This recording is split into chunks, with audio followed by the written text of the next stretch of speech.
ऐकूया. दिवासाठी पण एकदा जोरदार टाळ्या होऊन जातात. याच्यानंतर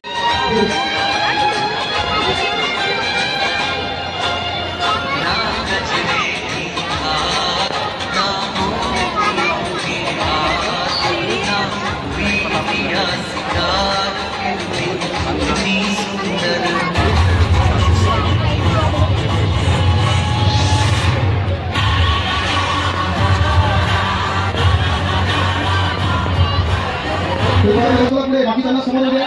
ज्याचं त्यांचं दर्शन झालं तर आपले भाविकांची नम्रविनंती करते एखादी बघा. खूप सुंदर परफॉर्मन्स केला.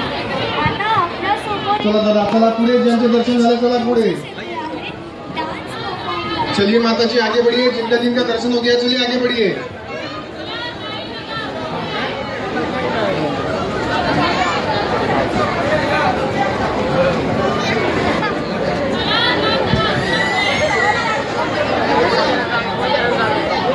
कृपया करून एका ठिकाणी गर्दी करू नका. बाकीच्यांना समोर येऊ द्या. चला ताई चला ताई चला पुढे. चला एका ठिकाणी थांबू नका. ज्यांचे दर्शन झाले चला पुढे. कृपया करून एका ठिकाणी गर्दी करू नका.